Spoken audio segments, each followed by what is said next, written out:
కేసీఆర్ ఏం చెప్తుందంటే నేను విచారణకు రాను, నువ్వే దిగిపో. Power commission chairman justice Narasimha Reddy పైన కేసీఆర్ ఎదురుదాడికి దిగిండట. ఈ జస్టిస్ నరసింహారెడ్డి కేసీఆర్ను విచారణ చేద్దామనుకుంటే విచారణకు నువ్వు సరిపడవు, విచారణ నుండి నువ్వే దిగిపో, నేను విచారణకు హాజరు కానని చెప్తున్నటువంటి కేసీఆర్, విచారణ చేసే నైతికత మీకు లేదు, ఇక పరిధి దాటి వ్యవహరిస్తున్నారని కూడా కేసీఆర్ మాట్లాడుతున్నటువంటి అంశం. ఇక Bhadradri thermal station sub critical ప్లాంటే తప్పేంది, ఇక ఛత్తీస్గఢ్ నుంచి యూనిట్ కరెంటు రూపాయలు 3.90కే కొన్నాం, అది కాస్ట్లీనా? ఇలాంటి అంశాలు కేసీఆర్ మొత్తానికి నరసింహారెడ్డిని అడుగుతున్నటువంటి అంశాలు. ఇక యాదాద్రి ప్లాంట్కు 2015లో భూమి పూజ చేసినాం, 2015లో యాదాద్రి ప్లాంట్కు భూమి పూజ చేసినారు ఎవరు? కేసీఆర్. కానీ కరోనా వల్ల లేట్ అయింది, దానికే మీరు టైంకు పూర్తి కాలేదన్నట్లు మాట్లాడుతున్నారు.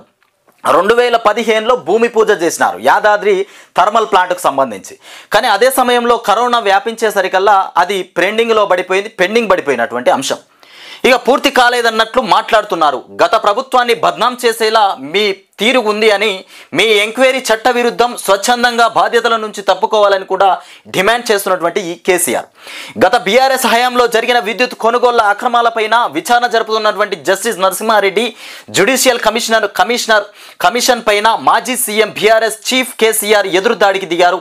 ఇక వచ్చి వివరణ ఇవ్వాలని కమిషన్ చైర్మన్ ఆదేశిస్తే విచారణకు తాను రానని, మీరే కమిషన్ చైర్మన్ పదవి నుంచి ఇక దిగిపోవాలంటూ ఆయన శనివారం 12 పేజీల సుదీర్ఘ లేఖ రాశారు.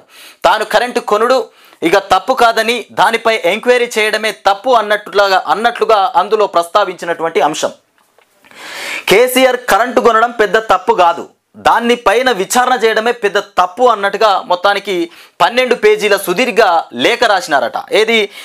జస్టిస్ నరసింహారెడ్డికి.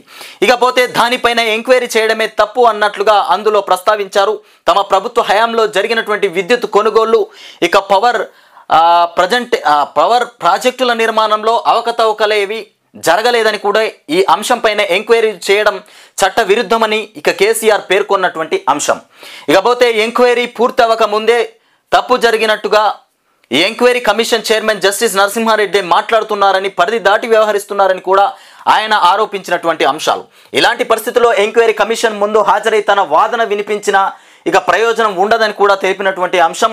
ఎంక్వైరీ చేసే నైతికతను కూడా జస్టిస్ నరసింహారెడ్డి కోల్పోయారని కేసీఆర్ దుయ్యబట్టినటువంటి అంశాలు. ఇక అసాధారణ నిర్ణయాలు తీసుకున్నాం, అసాధారణమైనటువంటి నిర్ణయాలు తీసుకున్నామని కూడా తెలంగాణ రాష్ట్రం ఏర్పడ్డప్పుడు 5,000 మెగావాట్ల విద్యుత్ కొరత ఉందని, ఇక నాటి అసాధారణ పరిస్థితుల్లో తమ ప్రభుత్వం అసాధారణ నిర్ణయాలు తీసుకోవాల్సి వచ్చిందని కూడా కేసీఆర్ తన లేఖలో పేర్కొన్నారు.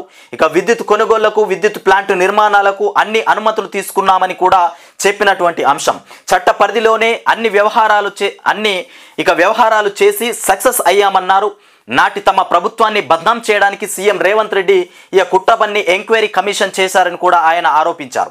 ఎంక్వైరీ కమిషన్ చేయడం ఇక చట్ట విరుద్ధమని చెప్పాల్సినటువంటి వ్యక్తే ఎంక్వైరీ కమిషన్కు చైర్మన్గా వ్యవహరించడం బాధాకరమైనటువంటి విషయం అని ఇక పేర్కొన్నటువంటి కేసీఆర్ మొత్తానికి ఇక కేసీఆర్ వాదన ఈ విధంగా వినిపించడం జరిగింది. ఇక మిగతాది ఇక్కడ 2వ పేజ్లో ఉంది, పేజీ నంబర్ 2లో చూద్దాం. ఇక మొత్తానికి కేసీఆర్ను విచారణకు రమ్మని చెప్పినారట. నేను రానని చెప్తున్నటువంటి కేసీఆర్. ఇకపోతే ఇతర రాష్ట్రాల నుంచి కరెంటు కొనుగోళ్లలో రాష్ట్రంలో కొత్త పవర్ ప్లాంట్లను కూడా నెలకొల్పడం, అన్ని రకాల చట్టాలను కూడా నిబంధనలు పాటించాం. ఎలక్ట్రిసిటీ యాక్ట్ 2003ను అనుసరిస్తూ అన్ని రకాల అనుమతులు కూడా తీసుకున్నాం. స్టేట్ ఎలక్ట్రిసిటీ రెగ్యులేటరీ అట్లాగే కమిషన్ SERC తీర్పులకు కూడా లోబడే అన్ని చర్యలు తీసుకున్నామంటూ వీటిపైన అభ్యంతరాలు ఉంటే ERCలు నిర్వహించేటువంటి పబ్లిక్ హియరింగ్లో తెలియజేయవచ్చు.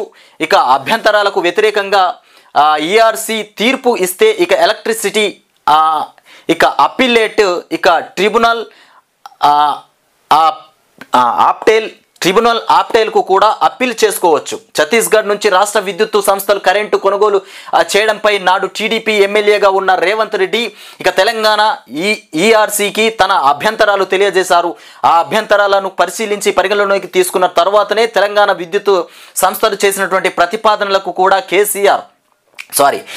ప్రతిపాదనలకు ఈఆర్సీ ఆమోద ముద్ర వేసింది అంటూ అప్పటికి రేవంత్ రెడ్డికి అభ్యంతరాలు ఉంటే ఎలక్ట్రిసిటీ అప్పీలేట్ ట్రిబ్యునల్కు వెళ్లే అవకాశం ఇక తదనంతరం సుప్రీంకోర్టును కూడా సంప్రదించే అవకాశం ఉంది. కానీ ఆయన అప్పీలుకు వెళ్ళలేదు అని కేసీఆర్ తన లేఖలో తెలిపినటువంటి అంశం ఇప్పుడు రేవంత్ రెడ్డి సీఎం అయ్యాక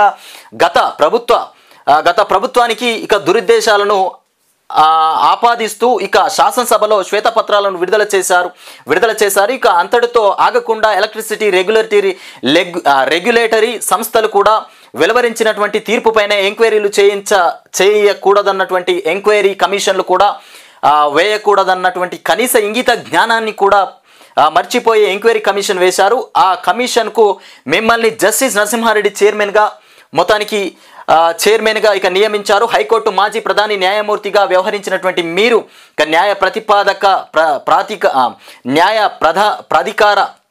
న్యాయ ప్రాధికార సంస్థలైనటువంటి ఏఆర్సీలు వెలువరించినటువంటి తీర్పులపైన ఎంక్వైరీ కమిషన్ ఏర్పాటు చేయడం చట్ట విరుద్ధమని కూడా ప్రభుత్వానికి సూచించకుండా బాధ్యతలు స్వీకరించడం విచారకరం.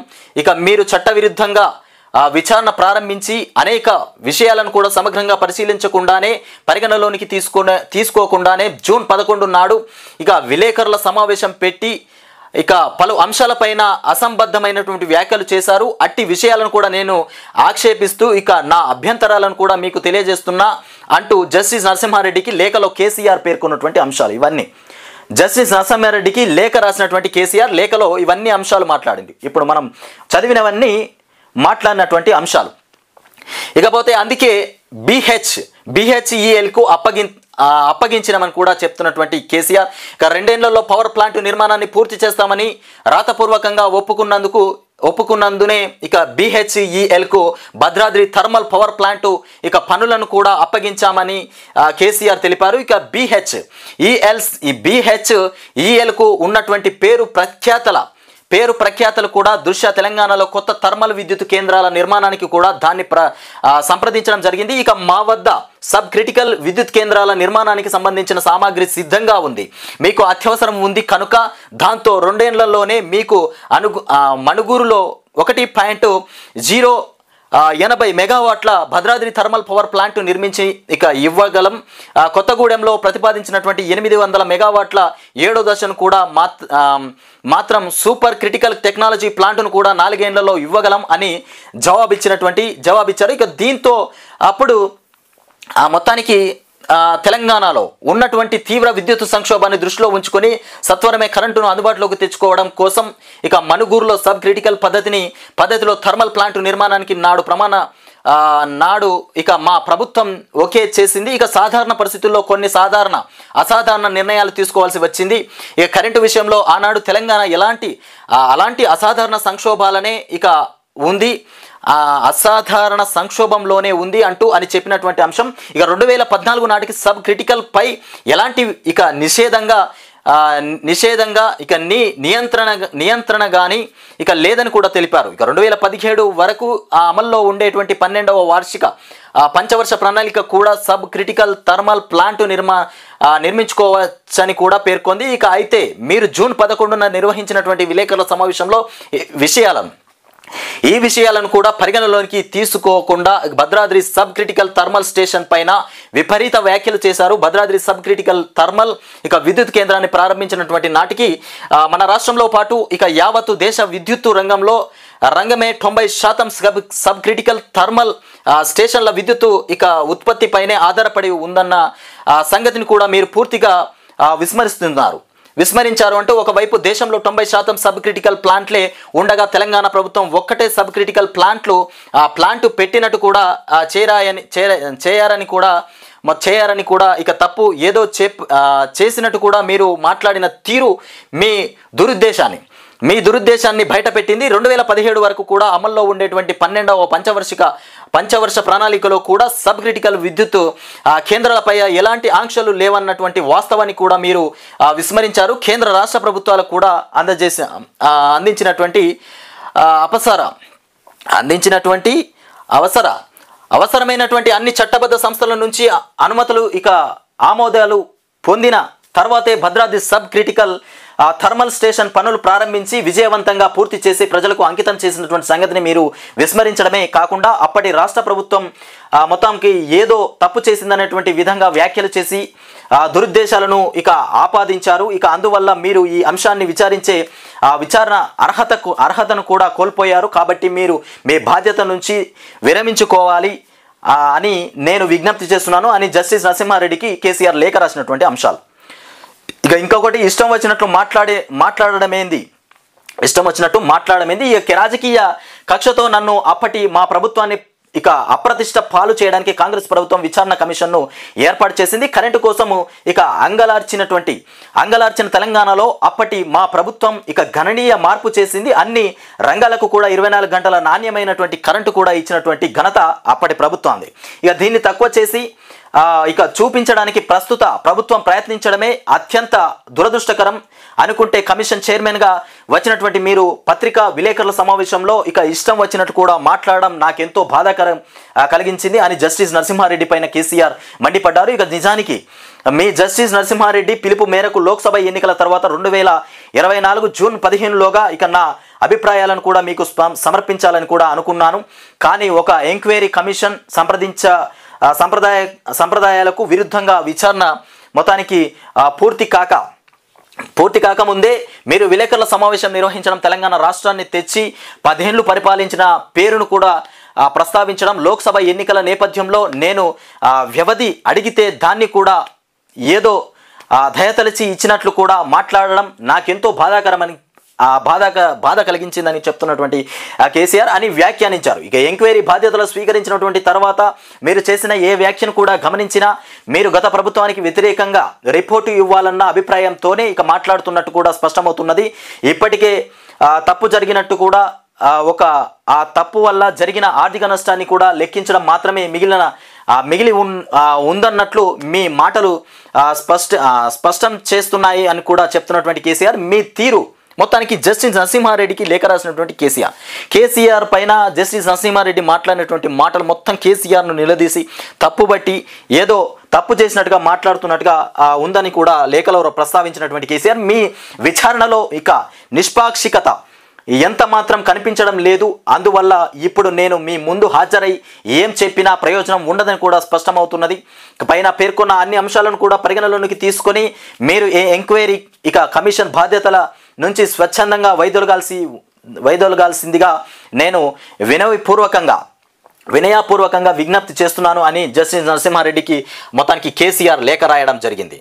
ఇకపోతే ఇక్కడ చూస్తున్నాం కదా మనమే ఇదే విద్యుత్ థర్మల్ మొత్తానికి దామరచర్లలో అందుకే పెట్టినమంటూ యాదాద్రి అల్ట్రా మెగా పవర్ ప్లాంట్ను కూడా దామరచర్లలోనే ఎందుకు పెట్టాల్సి వచ్చింది అన్నది మీ విచారణలో ఉన్నది. ఒక విద్యుత్ కేంద్రాన్ని ఎక్కడ స్థాపించాలన్నది రాష్ట్ర ప్రభుత్వ విచక్షణకు సంబంధించినటువంటి విషయం. తెలంగాణలోని భారీ విద్యుత్ కేంద్రాలన్నీ గోదావరి తీరంలోనే ఉన్నందున దక్షిణ ప్రాంతానికి అనుగుణంగా యాదాద్రి ప్లాంటు నిర్మాణానికి దామరచర్లను కూడా ఎంపిక చేశాం. యాదాద్రి ప్లాంటుకు భూమి పూజ చేసింది 8.6.2015 తేదీ నాడు మొత్తానికి 8వ తారీఖు 6వ నెల 2015వ తేదీ నాడు. అయితే చాలా కాలం పాటు దీనికి పర్యావరణ అనుమతులు లభించలేదు. ఆ తర్వాత కరోనా పెనుభూతం కమ్ముకున్నది. దీంతో ప్లాంటు నిర్మాణంలో పాల్గొనే కార్మికులు కూడా చెల్లాచెదరయ్యారు. ప్రపంచవ్యాప్తంగా కూడా అన్ని ప్రాజెక్టులు ఆలస్యమైనట్టే ఇది కూడా ఆలస్యమైంది. అనంతరం దాదాపు 8 నెలల పాటు మొత్తంగా 30/9/2022 నుంచి 7/5/2023 వరకు కూడా ఎన్జిటి ఎన్జిటి స్టేతో పనులు ఆగిపోయాయి. ఇవన్నీ ప్రభుత్వం నిర్మాణ సంస్థ చేతిలో లేనటువంటి పరిస్థితులు. ఇక అయినా ప్రాజెక్టును సత్వరమే పూర్తి చేయడానికి కూడా మేము చిత్తశుద్ధితో ప్రయత్నించాం. ఇందులో భాగంగానే కోల్ లీకేజీని కూడా సంధించాం. ఇక ప్లాంట్ను కూడా దాదాపుగా పూర్తి చేశామని కేసీఆర్ తెలిపినటువంటి అంశం. 2024 మే మొదటి వారంలో 2 యూనిట్లకు కూడా బాయిలర్లను కూడా లైటింగ్ చేయడం కూడా జరిగిందని, రైల్వేస్ లైను లీకేజీ పనులు కూడా 70% పూర్తయ్యాయని కూడా అన్నారు. ఇక ఈ వాస్తవాలు వేటిని గుర్తించకుండా ప్రాజెక్టు సకాలంలో పూర్తి కాలేదని కూడా మీరు చెప్పడం సమంజసమని చెప్తున్నటువంటి అంశం. ఇక వాస్తవాలకు విరుద్ధంగా పనులు కాలేదన్నట్టు ఇక దురుద్దేశం ఇక ఆపాదించే విధంగా మీరు మీ వ్యాఖ్యల్లో ఇక నిందలు వేశారు. ఇక జ్యుడిషియల్ కమిషన్ టర్మ్స్ ఆఫ్ రిఫరెన్స్లో ఇక దీని గురించి ప్రస్తావన లేనప్పటికీ మీరు మాట్లాడడం మీ పరిధి దాటి వ్యవహరించడమే కాదు, గత ప్రభుత్వాన్ని బద్నాం చేయాలనేటువంటి మీ ధోరణికి నిదర్శనం కూడా. అందువల్ల విచారణ కమిషన్ చైర్మన్ బాధ్యతల్లో మీరు ఉండడం ఎంత మాత్రం సమంజసం కాదు. స్వచ్ఛందంగా ఇక విరమించుకోవాలని కూడా విజ్ఞప్తి చేస్తున్నా అని జస్టిస్ నరసింహారెడ్డికి కేసీఆర్ దుయ్యబట్టినటువంటి అంశాలు ఈ రకంగా ఉంది. మొత్తానికి జస్టిస్ నరసింహారెడ్డికి కేసీఆర్ రాసినటువంటి లేఖ.